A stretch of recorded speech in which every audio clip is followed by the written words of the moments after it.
Contiene elementos de lenguaje, salud, sexo y violencia que pueden ser escuchados por niños, niñas y adolescentes sin supervisión de sus madres, padres, representantes o responsables. RCR presenta Golpe a Golpe.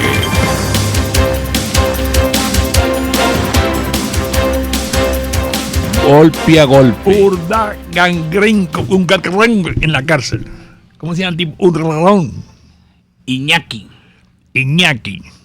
El yerno del nuevo rey. Porque primero muy era... bien preso. Eso habla muy bien de España, que lo metan preso y lo violen en la cárcel. Entonces todos somos iguales. Coño, ¿cómo que lo violen? ¿Qué pasó, Fausto? Y hacen una señal de que eso no se puede decir. Claro, eso no se puede. Bueno, porque tú vas a mandar a violar a nadie. No, yo no estoy mandando, yo estoy diciendo que eso es lo que pasa en las cárceles. No, en España no pasa eso, chico. No. Fíjate, ahí se levanta la gente a protestar, a decir que no puede decir esas cosas, ¿cómo es posible? Y bueno, He provocado una conmoción, se movilizó la empresa. Bueno, porque se te fue la mano. Bueno, retiro. Que lo deje incólume. Tiene que tener cuidado con Conatel.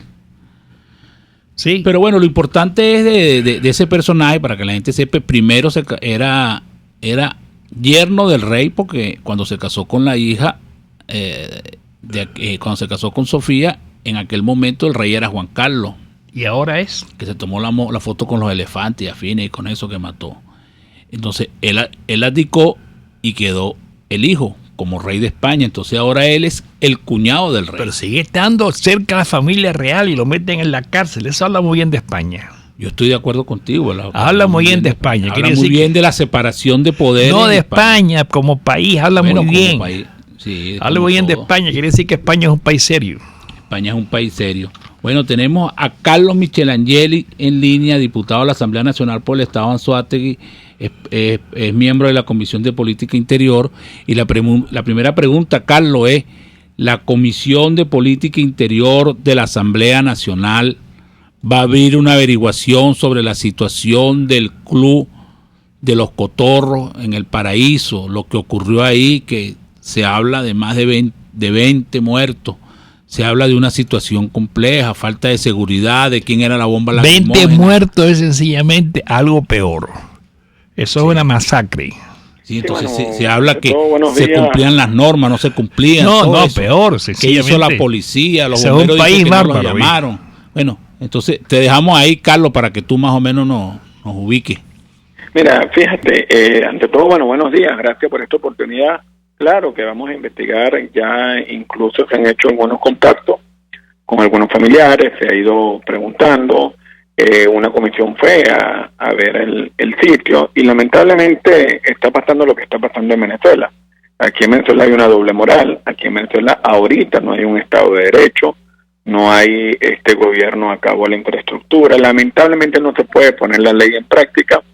En algunos sitios sí, como por ejemplo en ese sitio nocturno, donde lamentablemente no tenían las condiciones adecuadas para ese sitio, había una superpoblación en ese momento de jóvenes, además de eso había menores de edad, y bueno, y lamentablemente ese hecho de la bomba lacrimógena, yo en las discusiones que hemos tenido, mucho que de dónde sacaron la bomba, que para acá, mire, amigos Radio Escucha, lamentablemente estamos viviendo, yo creo que la era más corrupta que ha pasado en la historia republicana del país. Cualquier policía vende una bomba, lamentablemente. Esto es una tragedia lo que estamos viviendo, y claro que vamos a investigar para ver de dónde salió, si fueron la seguridad de la discoteca, si es que había seguridad que tenían la bomba, o si fue uno de los muchachos que accionó esa bomba lacrimógena.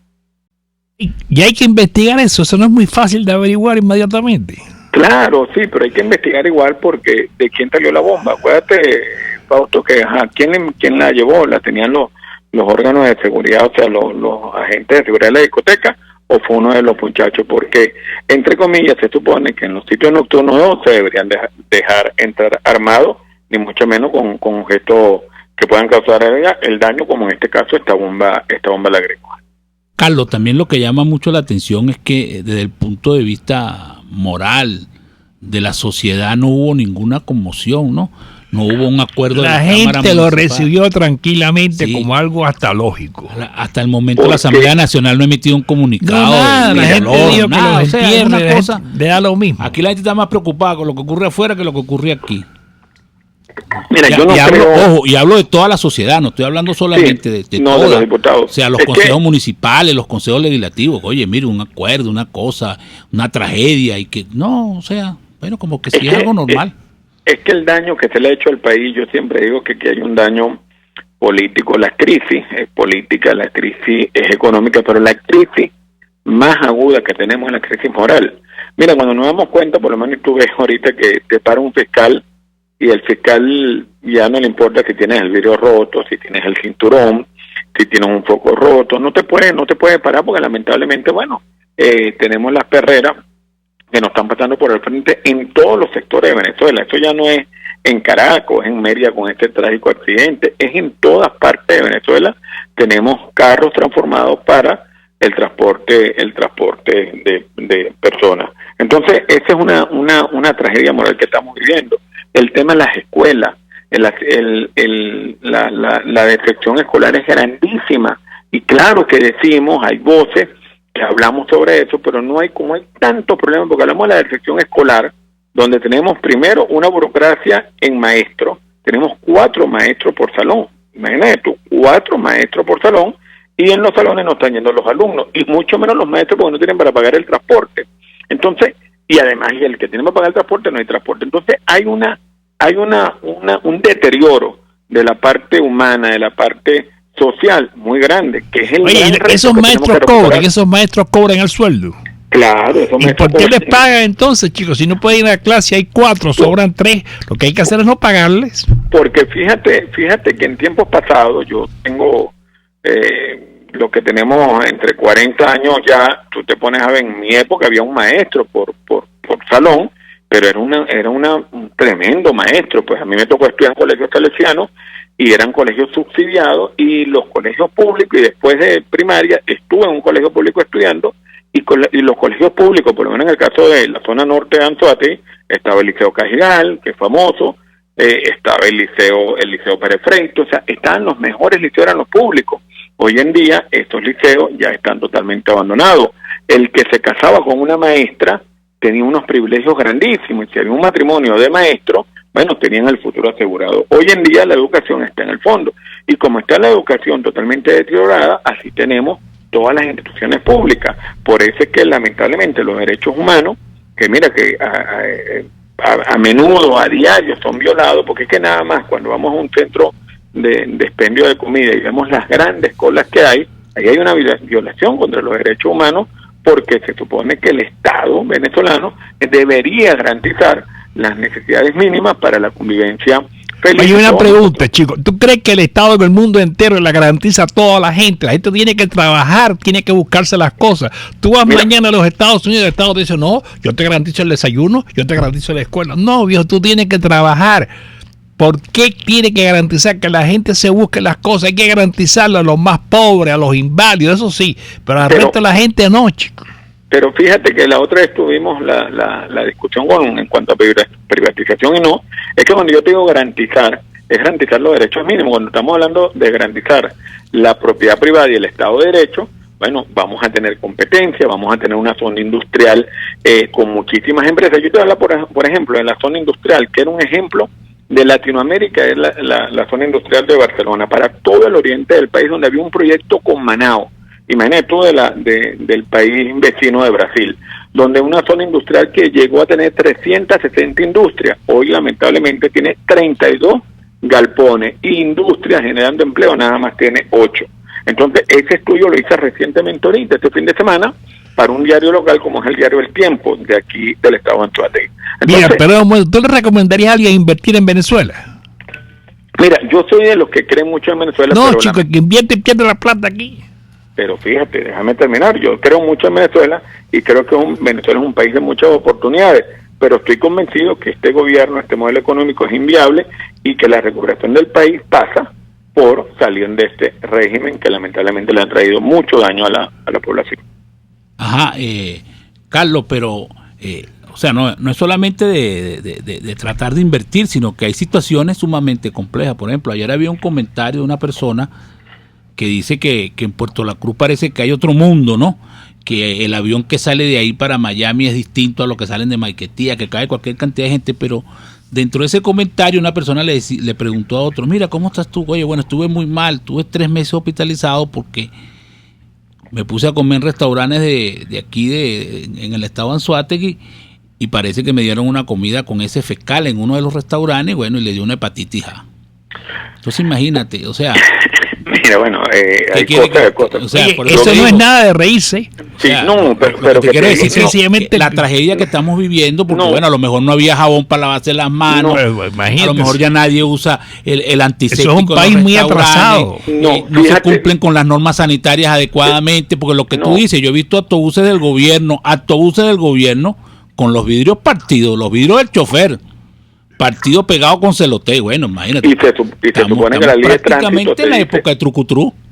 Claro, no, el atraso es significativo, y cuando me río no es por la enfermedad del señor, cuando me río es porque volvemos a lo mismo. O sea, los servicios básicos, no nada más es que no tenemos jabón para lavarnos las manos y poder tener el manejo de los alimentos con los mínimos requisitos de sanidad. No, es que el agua tratada en la zona norte de Barcelona, por ejemplo, y en el estado no tienen los químicos necesarios, y por lo tanto la poca agua que está llegando cruda, esa agua está llegando contaminada. Esa es una realidad. Nosotros tenemos en la ciudad, en la capital del estado, tenemos un río que atraviesa la ciudad como es el río Neverí, y nosotros contabilizamos 260 caídas de aguas negras al río Neverí, una fuente acuífera tan importante, hoy en día contaminada. Es que estoy totalmente de acuerdo que el atraso ha sido grandísimo, y nosotros ahorita, particularmente el equipo legislativo, arrancamos una gira y estuvimos, bueno, por lo menos en un municipio, Pariaguán, municipio Miranda, pueblo Pariaguán, que está en la faja del Orinoco, donde tenemos la riqueza más grande de petróleo, y hicimos un operativo rapidito en una cuadra de hacer un censo sobre las personas que se han ido a las minas a trabajar. Y estamos hablando que en una hora levantamos en 25 familias se habían ido 17 personas a las minas a trabajar, nada más en una cuadra de un pueblo. Pero Carlos, ¿y qué tienen que hacer los venezolanos para salir de esta crisis? ¿Qué propone la oposición? Sencillamente, lo que hacen es quejarse únicamente. Este es un país pobre, este es un país sin futuro, este es un país de gente queja y no se hace nada. Aquí todo, Carlos, aquí todo está inventariado. ¿Quiénes están en la mina? ¿Quiénes están desempleados? ¿Cuántos hacen cola? ¿Quién no tiene los remedios? Todo eso está inventariado ya. Sí, ya se sabe. La pregunta es, ¿qué hacemos para salir de eso? Para privatizamos PDVSA.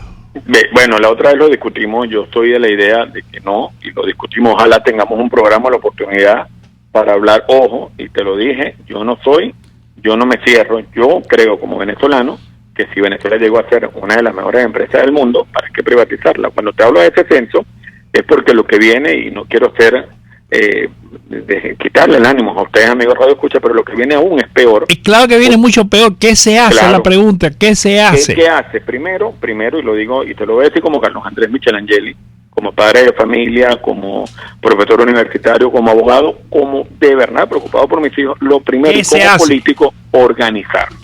Ahorita organizarnos, unirnos y ¿para qué? ¿Para hacer qué? ¿Para hacer qué? Mira, yo soy de la idea, y lo he dicho siempre, nosotros bajamos, cuando tú llevas al mes pasado, en esta misma fecha, las protestas han bajado en un... ¿Tú crees que con la protesta se come y se produce? Sí, fíjate que con la protesta sí, porque las protestas tienen que ser ahora sectorizadas y masificadas. Por ejemplo, y volvemos al tema de la salud, lo que está pasando en la salud ahí es grave. En la salud el retroceso es grande, enfermedades que estaban erradicadas hace 30 años la volvemos a tener. Entonces vamos a masificar la protesta en el sector salud. Lo que está pasando con el transporte es muy, pero muy malo. Vamos a masificar la protesta en el sector transporte. Pero entonces, ¿cómo hacemos esto? Sectorizamos aquí el gobierno, y esto fue, y yo lo digo siempre, esto es un plan cubano, el gobierno acabó las instituciones. Aquí ya el sector sindical no es el mismo sector sindical de hace 30 años atrás. Aquí el sector agrario, y te voy a hablar por mi partido, por Acción Democrática, ¿por qué tú crees que Rómulo, Luis Beltrán Pietro Figueroa, Leonardo Ruiz Pineda, hicieron esas dependencias, el sector agrario, el sector sindical, el sector femenino, para tener influencia en cada uno de esos sectores. Y eso es organización, y a eso debemos volver, a organizarnos, que es lento, ¿no? Incluir a ustedes, amigos, que nos están escuchando. Esto no es un problema nada más de los políticos. ¿Tú crees que con eso se produce petróleo? ¿Cómo? Que con eso se produce petróleo y volvemos a la prosperidad. Fíjate. O hay que llamar. Pero con eso se cambia un gobierno, un régimen que ha traído atraso al país y que no va a cambiar su política económica. Nosotros, desde el año pasado, antepasado, le hicimos unas propuestas al gobierno, las primeras 10 propuestas, para el cambio para el cambio económico del país. Dime la primera propuesta económica para volver a la prosperidad. Fíjate, la primera propuesta, respeto a la propiedad privada y Estado de Derecho. Por ejemplo, la segunda, unificación cambiaria. La tercera, una nueva política petrolera donde el petróleo de Venezuela pase nuevamente a ser para lo que fue creada, que es la exploración, producción y comercialización del crudo. Y eso, la última propuesta, por ejemplo, una ley de transparencia y rendición de cuentas. ¿Por qué? Porque desde el presidente de la República hasta el Consejo Comunal, el miembro del Consejo Comunal, que rinda cuenta de lo que está haciendo. Eso es importante aquí, y por eso te digo que la crisis de nosotros no nada más es política, no nada más económica, es una crisis moral, donde nos pongamos de acuerdo, donde podamos debatir, por ejemplo, el tema de PDVSA, si PDVSA debe o no ser privatizada, pero de manera transparente, que los amigos que están escuchando sientan y sean partícipes de esas decisiones también. Mira, esto es lo que yo creo. Pues. Bueno, sí, Carlos, luce bonito, sí. Sí, Carlos, tenemos que ir a publicidad, pero cuando regresemos queremos seguir conversando contigo. Y te vamos a dar una pregunta en el aire. Estamos conversando con Carlos Michelangeli, diputado de la Asamblea Nacional por el Estado Anzoátegui. Carlos, el domingo, José Vicente Rangel dijo en uno de sus confidenciales, palabras que están dichas por él: funcionarios de la FAE continúan asesinando gente en los barrios de Caracas. ¿Qué va a hacer la Comisión de Política Interior de la Asamblea Nacional sobre esa denuncia? Porque es una denuncia grave, o sea, no es cualquier cosa. Están asesinando a la gente. ¿Qué se hace? Ajá. Lamentarlo. ¿Qué se va a hacer? Entonces, eso nos lo va a responder cuando regresemos de publicidad. Usted escucha Golpe a Golpe por RCR 750 AM. Son las 8:18. Puedes seguirnos en nuestras redes sociales. En Twitter, @RCR750, la radio que se ve. Conéctese a la emoción del hippismo nacional e internacional en Trasnocho Hípico, con la llave ganadora, Jesús Oropesa y Héctor Alonso. Estadísticas, entrevistas, pronósticos. Trasnocho Hípico, todos los miércoles, jueves y viernes a las 11 de la noche. Solo por RCR Deportes, 750 AM.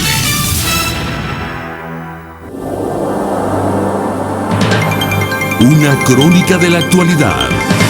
Golpe a golpe. Solo por RCR. Estamos de regreso en Golpe a Golpe. Estamos conversando con Carlos Michelangeli, diputado de la Asamblea Nacional por el Estado Anzoátegui, miembro de la Comisión Permanente de Política Interior. Y le habíamos dado una pregunta en el aire que está relacionada con lo que dijo el periodista José Vicente Rangel el domingo, de que están asesinando a la gente en los barrios, y específicamente apuntó hacia FAE, las Fuerzas Armadas Especiales de Seguridad. Entonces queríamos saber qué opinión tienen ustedes, qué van a hacer. ¿Van a abrir una averiguación? ¿Lo van a convocar a él para la Asamblea Nacional, para que hable en la comisión, para que diga, mira, ¿de dónde sacó usted eso? ¿Qué información tiene? Porque eso es sumamente grave, ¿no? Y eso, definitivamente los sectores populares parece que llevan la peor crisis, ¿no? Mira, los sectores populares desde hace mucho son los que más sufren de esta política del gobierno. Lamentablemente este gobierno habla de que es un gobierno socialista, que es un gobierno que se preocupa por los pobres, y eso es pura mentira. Los atropellos que pasan, y tú los ves, pues ¿a quién para la policía a los autobuses que vienen con la gente pobre, a los motorizados, los jóvenes. Yo siempre digo que yo nunca en mi vida tuve una factura de bicicleta, porque la factura de bicicleta supuestamente me lo ponía el Niño Jesús, y uno creía en el Niño Jesús. Yo veo a los muchachos que uno les regala una bicicleta, doctor, pero deme una factura porque es que me paran, y la policía me quita la bicicleta, y eso es lo mínimo. Y lo que está pasando, esta denuncia de los ajusticiamientos en los sectores populares no es nuevo, tiene tiempo.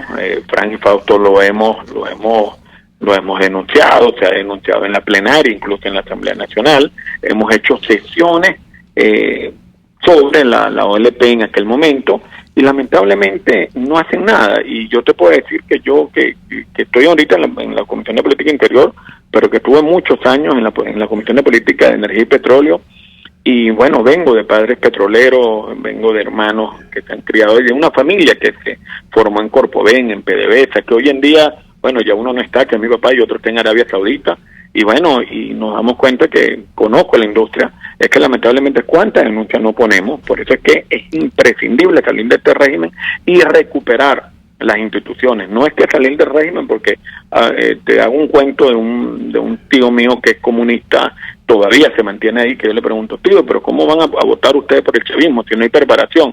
Y me dijo, nada peor que los adecos y los copellanos. Y fíjate, sí vino algo peor. Yo quiero un país distinto, yo quiero un país donde se respeten las instituciones, yo quiero un país donde haya independencia de poderes, yo quiero un país donde se respete la meritocracia, donde haya el reconocimiento, que es importante. A veces cuando tú me dices, bueno, ¿qué van a hacer? Buenísimo cuando me dicen, no nada más los diputados, el problema social es de todos los venezolanos.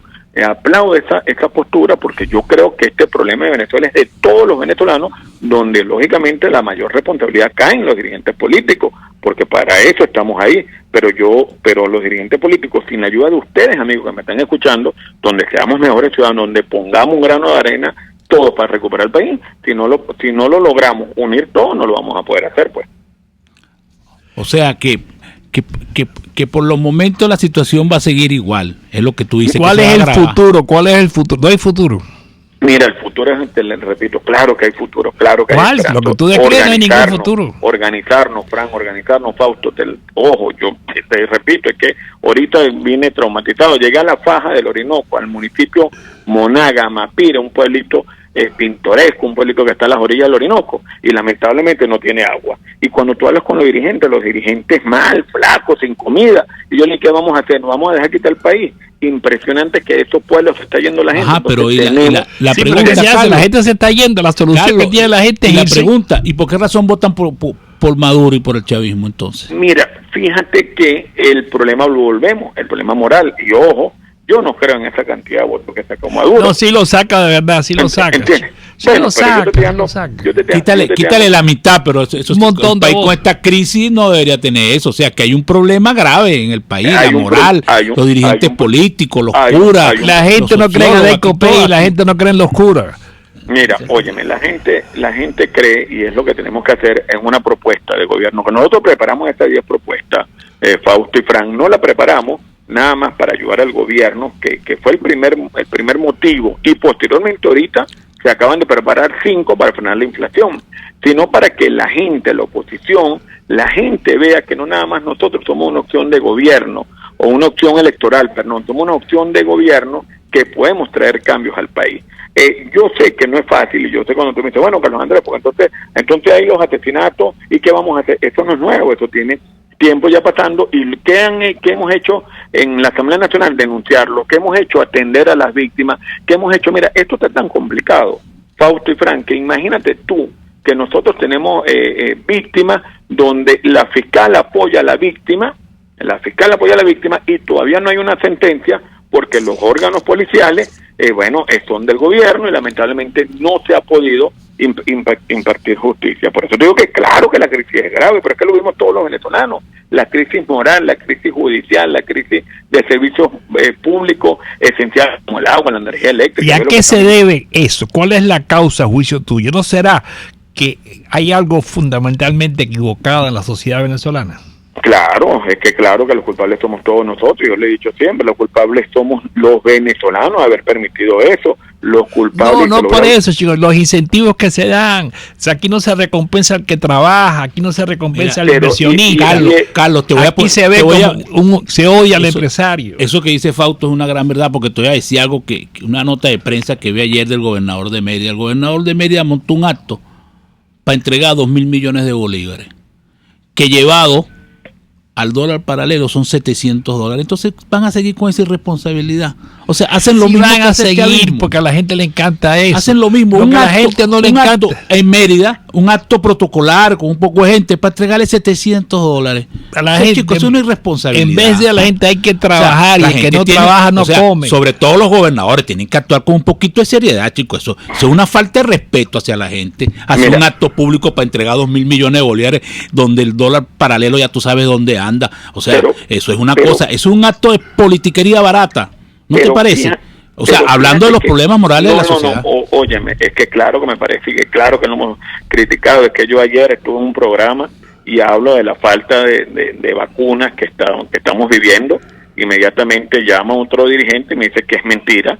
Y, cónchale, vale, es que no podemos. Nosotros tenemos que convertirnos y ponernos al lado de la gente, porque claro que hay un tema grave con las vacunas. No hay vacunas suficientes para la población. Estamos viendo una crisis de salud pública y yo le pedí al gobernador de Anzoátegui se lo pedí ayer y se lo vuelvo a pedir hoy, se lo voy a pedir formalmente, que declare el Estado en una emergencia sanitaria. Esto es terrible lo que estamos viviendo nosotros, pero date cuenta que ya hay voces. Cuando yo te veo, por eso te digo que ustedes están criticando eso, claro, y la campaña tiene que ser por ahí, la campaña próxima tiene que ser por el cambio de nosotros los venezolanos, donde tengamos, porque tú lo dijiste ahorita muy claro, el cambio moral, donde cuando te acusan... ¿Tú crees que es un cambio moral, chicos? Sencillamente que no trabaje, que se muera de hambre.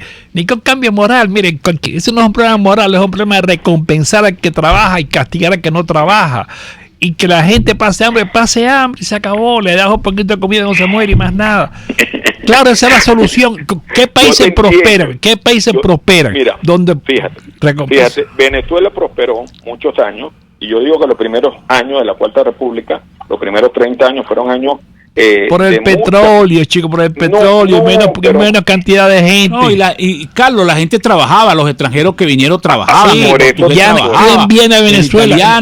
La gente se va de Venezuela ahora. La gente se va de Venezuela. No solamente fue por el gobierno, es que la gente trabajaba de verdad. La gente no se va de Venezuela. Ahorita nadie quiere montar nada. Pero fíjate, un loco quiere montar algo. Pero había un Estado de Derecho que era importante. No por eso, porque se ganaba dinero. Hubo una masificación de la educación que era importante. El venezolano, hace 20 años atrás, en el mundo éramos respetados.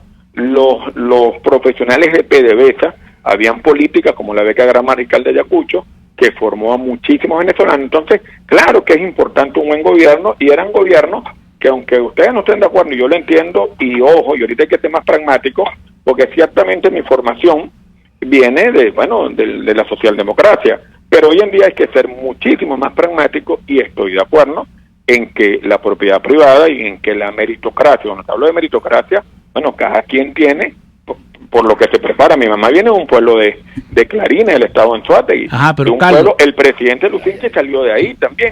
Carlos, y llegaron a hacer... Carlos, tenemos que, por razones de tiempo, despedirte. Disculpa que te tengamos que interrumpir, pero por razones de tiempo tenemos que ir a publicidad. Hemos conversado con Carlos Michelangeli, diputado de la Asamblea Nacional por el estado de Anzoátegui, perteneciente a la Comisión de Política Interior, dirigente del Partido Acción Democrática, y vamos a publicidad. Ni de suerte, ni de gracia, ni de pecho. Es Golpe a Golpe.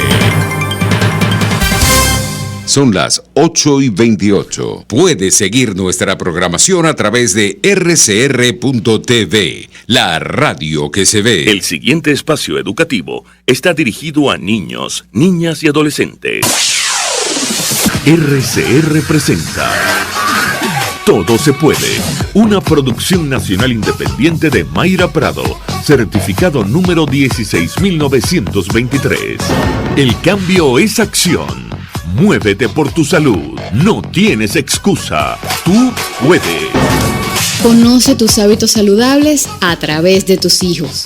Es bien conocido que nuestros hijos copian lo que hacemos, no lo que les decimos. Así que es un buen momento para pensar en reducir el tamaño de nuestros sermones y prestar atención a nuestras acciones. En lo que respecta a los hábitos saludables como comer 5 porciones de frutas y hortalizas, hacer ejercicio la mayor cantidad de días a la semana, evitar dulces o chucherías, controlar el estrés, planificar nuestro tiempo, nuestros hijos observan atentamente lo que hacemos y luego lo reproducen. Descubrí a mi hija de 5 años con mis audífonos puestos diciendo: bienvenidos al programa de Ivana, y de paso dando recomendaciones de salud. Después de hincharme de orgullo, grabé su programa y lo comparto ahora con ustedes. Los dulces no son tan saludables porque tienen muchas calorías. Lo más saludable es comerse un sándwich, porque los sándwiches son saludables y llevan carne, queso, huevo, que es lo saludable que debes comer en casa, incluso el jugo. Yo les recomiendo fruta, cambur, zanahoria, vegetales, pasta, arroz, de almuerzo y cena. Eso es todo lo saludable para tu vida. Gracias, mi niña. Nuestros hijos son el mejor espejo para identificar lo que hacemos y transmitimos a través de nuestras acciones. Gracias a este feedback constante, siempre tenemos oportunidad para mejorar. Gracias a Dios por darme 2 grandes espejos. ¿Qué tal si antes de juzgar o reprender los hábitos saludables de nuestros hijos, le prestamos atención a nuestras propias conductas? Te invito a seguir la conversación en Twitter por @MairaPradoL. Si quieres saber más sobre estos temas, escucha cada sábado a las 7 de la mañana. Todo se puede por RCR. RCR presentó Todo se puede con Mayra Prado. Síguela por Twitter, @todosepuedenet. Una producción nacional independiente de Mayra Prado, certificado número 16923. Las noches en el restaurante Montana Grill son verdaderas veladas por sus excelentes platos y su agradable música en vivo. Acércate a la Candelaria, esquina Candilito, y date el gustazo. Restaurante Montana Grill, la tentación del sabor.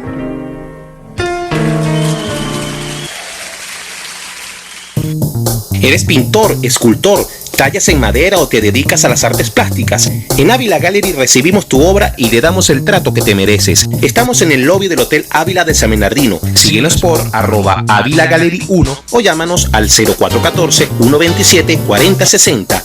Ávila Gallery, tu centro de arte moderna. RCR 750 AM. Porque lo bueno une.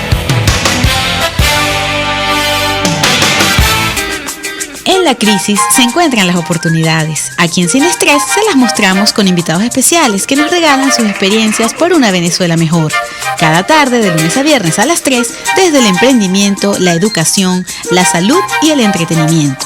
Por nuestra calidad de vida se nos hace necesario tomar un respiro del agobio diario, dedicar unos minutos a la salud mental y emocional para vivir sin estrés. Sin Estrés, de lunes a viernes a las 3 de la tarde por RCR 750 AM y RCR.tv, la radio que se ve. Golpe a golpe, el cuento completo entre lo irónico, lo serio y lo ácido.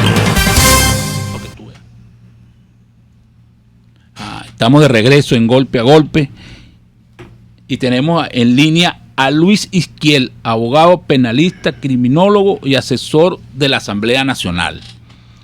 Luis, te vamos a repetir y a insistir con una pregunta que para nosotros es muy importante, que es lo relacionado con la declaración de José Vicente Rangel sobre los asesinatos del FAE. ¿Por qué consideramos que es importante? Porque bueno, son las Fuerzas Armadas Especiales pertenecientes a la Policía Nacional Bolivariana la que se está acusando de asesinar a gente en los sectores populares.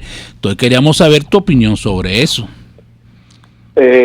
Bueno, buenos días, ¿cómo están? Bien, miren, sí, ciertamente desde que se terminó la OLP, o prácticamente se dejó de ejecutar como operación con ese nombre, las denuncias sobre ejecuciones extrajudiciales recaen sobre este cuerpo especial de la Policía Nacional Bolivariana que se denomina FAES.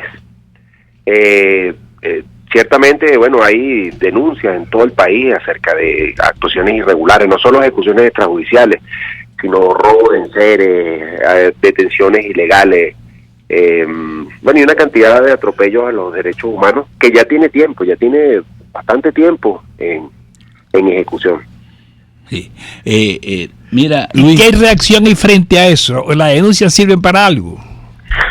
Bueno, fíjense ustedes, el informe que hizo la OEA para ser enviado a la Corte Penal Internacional, un grupo de expertos que reunió el secretario general allí, uno de los aspectos que está mencionado en ese informe como presuntos crímenes de lesa humanidad son el exterminio, es decir, ejecuciones extrajudiciales masivas. En ese informe, si mal no recuerdo, hablaban de unos 8.000 ejecuciones extrajudiciales desde 2013 hasta acá. Y bueno, ahí están incluidas las de este grupo especial FAES. Yo te hago una pregunta. ¿Tú crees que la opinión pública le molestan las ejecuciones de delincuentes? Fausto, si supieras que creo que sí. ¿Por qué?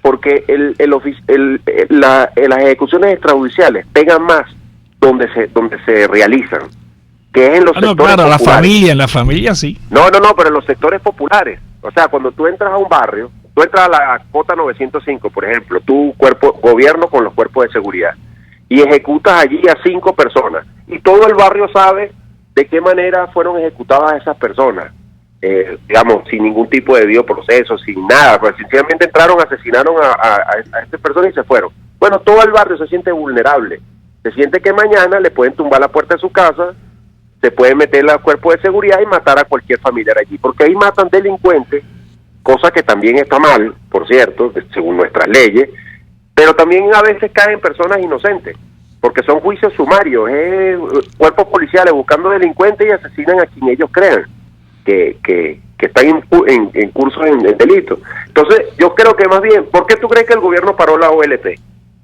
Yo creo que porque estaba pegando en la opinión pública de los sectores populares, es mi impresión. Más allá también de las denuncias masivas de violación de derechos humanos ante organismos internacionales. Pero Luis, mira, la ONU pidió ayer que se cree una comisión que investigue la violación de derechos humanos en Venezuela, sí, porque ya es lo que tú dices, pues ya parece que es no solamente en Venezuela, ya es Vox Populi lo que está ocurriendo aquí en violación de derechos humanos. Ahora, esa comisión que va a nombrar la ONU va a tener relación directa con la Asamblea Nacional, va a venir a hablar con la Asamblea Nacional, ¿y qué repercusiones tiene eso sobre la situación del país? O sea, ¿qué significa que la ONU nombre una comisión que investigue la violación de derechos humanos? Eso pone al país en una situación de stand-by en la ONU, la aleja, la suspenden, ¿qué le ocurre? Sí, ayer vi las declaraciones del Alto Comisionado de las Naciones Unidas para los Derechos Humanos señalando la necesidad de crear una comisión para analizar acá los casos de violación de los derechos humanos. Desde la Asamblea Nacional y específicamente desde la Comisión de Política Interior, la diputada Delsa Solórzano ha venido levantando informes serios y precisos acerca de distintos casos de violación de derechos humanos. Recuerdo está el de Oscar Pérez, por ejemplo, lo que ocurrió allí en la carretera hacia el Junquito. Está el tema de las OLP, bueno, y muchas otras denuncias sobre temas de violación de los derechos humanos que han sido enviadas a organismos internacionales. Ahora bien, esa investigación del Alto Comisionado de las Naciones Unidas para los Derechos Humanos vendría paralela a la que yo creo que es la investigación de violación de derechos humanos más importante que hay en la actualidad, que es el de la Corte Penal Internacional. Porque la Corte es el máximo organismo penal del mundo que investiga crímenes de lesa humanidad, y sobre el gobierno de Nicolás Maduro tiene abierta una investigación preliminar. Que por cierto, el Estatuto de Roma, que rige la Corte Penal Internacional, establece como una de las posibilidades que tiene la fiscal de la Corte Penal, la africana Fatoa Bensouda, una de las facultades que tiene es venir al sitio donde está realizando la investigación preliminar. Es decir, que ella podría, si así quisiere, venir a Venezuela a declarar familiares de personas que hayan sufrido ejecuciones extrajudiciales, declarar personas que hayan sido, por ejemplo, familiares de personas que hayan sido asesinadas en las protestas del año pasado, y en fin, declarar a todo aquel que sienta que se le hayan vulnerado los derechos humanos. Pero, te repito, ¿qué significa eso para Venezuela desde el punto de vista internacional? O sea, ahí entra en una lista de países problemáticos. ¿Qué significa eso? ¿Qué importancia tiene esa comisión? Bueno, mira, que tú seas que un gobierno, porque hay que hablar de gobierno, no del país. A veces caemos en ese error de decir Venezuela, pero es que no es Venezuela, a la oposición no la están investigando. Aquí quien está investigando es a los cuerpos de seguridad del Estado y a un gobierno que ha violado masivamente. Ese gobierno representa a Venezuela. Si tú vas a la ONU o a cualquier parte, quien representa a Venezuela es el gobierno. Sí, claro, pero el discurso del madurismo para tratar de agrupar a todos los venezolanos y tratar de que todos se sientan agredidos. Cuando se abre una investigación, se señala que se está investigando al país. No, bueno, se está investigando al gobierno de Maduro. Esa es la realidad. Y en la que representa al país. Mira, hay que asumir las cuestiones. El país está... El gobierno representa al país y el país hoy está en el piso en el mundo entero. Bueno, sí, claro que sí. Las actuaciones del gobierno, las violaciones a los derechos humanos del gobierno afectan al país. Claro que sí. Porque me hacía la pregunta, ¿qué repercusión tiene eso? Bueno, nadie quiere tener relaciones, digamos, con un país, con un gobierno que esté señalado de criminal de lesa humanidad y que tenga una investigación preliminar abierta, que por cierto no es cualquier cosa. Actualmente solo 2 países en Latinoamérica tienen abierta una investigación preliminar en la Corte Penal Internacional, que son Colombia, por los temas de los paramilitares y la guerrilla allí, y ahora el gobierno de Nicolás Maduro. La Corte Penal Internacional, a diferencia de la Comisión Interamericana de Derechos Humanos y la Corte Interamericana de Derechos Humanos, que juzgan al Estado, estos dos organismos de acá regionales, la Corte Penal Internacional no juzga al Estado venezolano, juzga a personas con nombre y apellido. Y por cierto, ante la Corte Penal Internacional no valen fueros. O sea, los presidentes pueden ser juzgados al igual que cualquier ciudadano, sin necesidad de juicio de mérito, ni de ningún tipo de prerrogativa del derecho interno. O sea, que estamos a punto de que el presidente de la República sea citado allá a la Corte Penal Internacional. ¿Tú crees que vaya? ¿Tú crees que el presidente de la República le hará caso? Bueno, vamos a suponer que bueno, primero yo creo que la fiscal tiene esa potestad de venir acá. Eso para mí sería una tremenda medida que pudiera tomar la fiscal, que por cierto, ella ha ido a Colombia, el otro país donde tiene la investigación preliminar abierta. Si viene acá, en teoría no puede ser obstaculizada, o sea, no la pueden parar en el aeropuerto de Maiquetía, porque el Estatuto de Roma señala que ella tiene fueros de inmunidades diplomáticas. Tendría que dejarla entrar acá. Para mí eso sería una acción muy importante. Ojalá la fiscal se decidiera acá a venir al sitio y hacerlo. ¿Tú crees que Maduro renuncie por eso? ¿Que bueno, deje el poder? Probablemente no renuncie, Fausto, pero se aísla aún más. Si, por ejemplo, esa investigación sigue adelante y la fiscal de la Corte Penal Internacional dicta un auto de detención, vamos a decir, contra Nicolás Maduro o contra cualquier otro de los personeros de su gobierno, todo el que esté involucrado en ese auto de detención no podría salir del país. Está bien, pero ¿qué es más importante? ¿Que baje el precio del petróleo a la mitad o que ocurra eso? ¿Qué tú crees que tumba a Maduro? ¿La caída del precio del petróleo? Te pregunto. No, yo creo que a Maduro lo tumba el descontento de los venezolanos. O lo coloca en peligro. Luis, siendo abogado del diablo, estamos conversando con Luis Iquiel, abogado penalista, criminólogo y asesor de la Asamblea Nacional. O sea, con ese rechazo que tiene este gobierno, según las encuestas y todo eso, sigue ahí. O sea, ¿qué le pasa al país? ¿Qué crees tú que le sucede a los venezolanos? Bueno, un mayor aislamiento. ¿Y qué? Mira, el país se cansó ya de eso, chico. El país se entusiasmó con Chávez y estuvo en contra de Dico Pey. El país lo que pasa es que está viviendo un acto de contrición. El país acabó con el mejor régimen que tenía Venezuela, acabó con los partidos políticos y dijo, viva Chávez, viva Chávez. Y está Maduro ahí que va a ser el país. Ahora sí, ay, me equivoqué. No, yo estoy de acuerdo contigo. Ahora, todas las esperanzas de un cambio político en Venezuela no pueden ser depositadas en la Corte Penal Internacional. La Corte Penal Internacional es un actor más, y yo sí creo que esa investigación preocupa a los jerarcas del régimen. No es cualquier cosa. Les molesta, estoy de acuerdo contigo, pero más nada, chico. Claro, pero no es cualquier... por cierto, otra cosa. No solo esa advertencia de la Corte Penal Internacional va sobre Nicolás Maduro y los principales jerarcas del régimen, va también contra los represores, o contra cualquier, qué sé yo, coronel, mayor, inclusive soldados, que sean guardias nacionales, que sean utilizados para una represión violatoria de los derechos humanos. Me parece a mí que la investigación preliminar de la Corte Penal Internacional es como una advertencia. Bueno, amigos, cuando se acabe este régimen de impunidad, a ustedes les va a quedar abierta una investigación en la Corte Penal Internacional, que para mí no es cualquier cosa las amenazas que hay allí, las penas que están establecidas. ¿Cree que es una razón para que no dejen nunca el poder? No, yo creo que es una... Si dejan el poder van presos, chico. Bueno, mira, pero también... Luis, y una situación que se presentó en último momento que tiene que ver con, para cambiar un poco el tema, con la Guyana Esequiba. El ministro de Exterior de Guyana anunció que los guyaneses que vayan para allá de Venezuela van a ser como revisados, vistos en qué situación está en su jurisdicción. Entonces, ¿qué planteamiento tiene Venezuela sobre eso de algunos guyaneses que han nacido en Venezuela, que ahora quieren regresar para allá? ¿Cómo los van a tratar? Que dicen que allá los van a recibir de una manera distinta. ¿Qué va a hacer la Comisión de Política Interior? ¿O qué crees tú que debe hacer la Comisión de Política Interior con respecto a eso, con los guyaneses que nacieron con los venezolanos que nacieron en los Guyana Esequiba, que ahora están aquí? O sea, toda esa complicación que parece que a nadie le interesa desde el punto de vista político, ni en la Asamblea Nacional, ni en el gobierno, ni en ningún lado.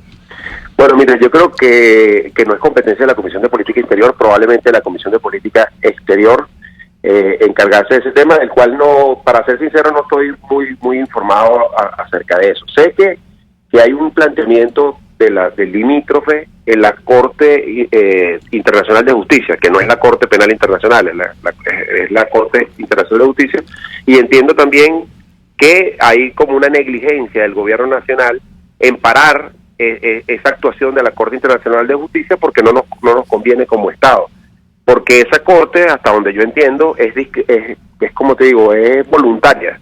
O sea, los dos países tienen que estar de acuerdo en que esa corte asuma la jurisdicción, y pareciera que Venezuela está siendo negligente en obstaculizar pues esa labor, que se encargue la Corte Internacional de Justicia, que es lo que quieren los guyaneses. Mira, Luis, tenemos que ir a publicidad, y cuando regresemos queremos conversar contigo de manera un poco más rápida la situación del Club de los Cotorros, porque quisiéramos saber si ya algunos familiares han ido a conversar con ustedes de la situación, de lo que le pasó a sus hijos, de la situación de lo que ocurrió en el Club de los Cotorros del Paraíso. ¿Cómo ves tú la situación de lo ocurrido en el Club de los Cotorros del Paraíso?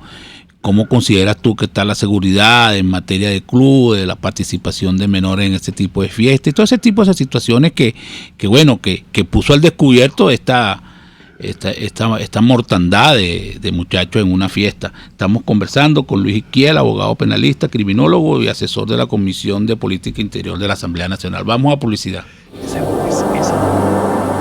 Usted escucha Golpe a Golpe por RCR 750 AM.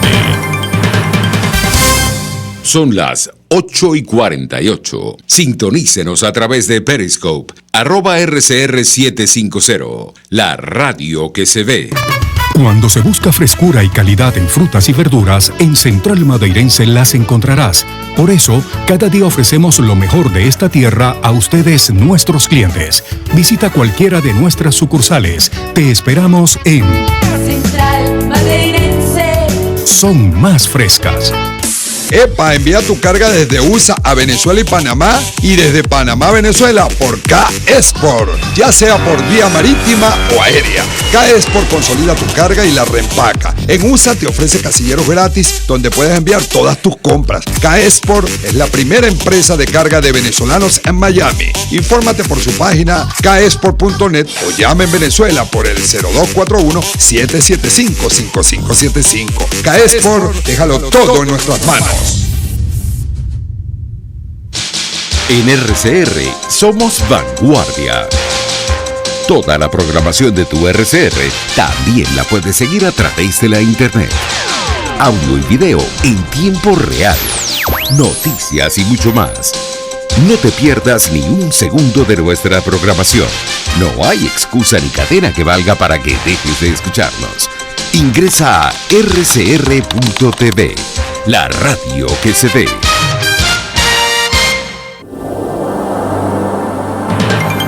Una crónica de la actualidad.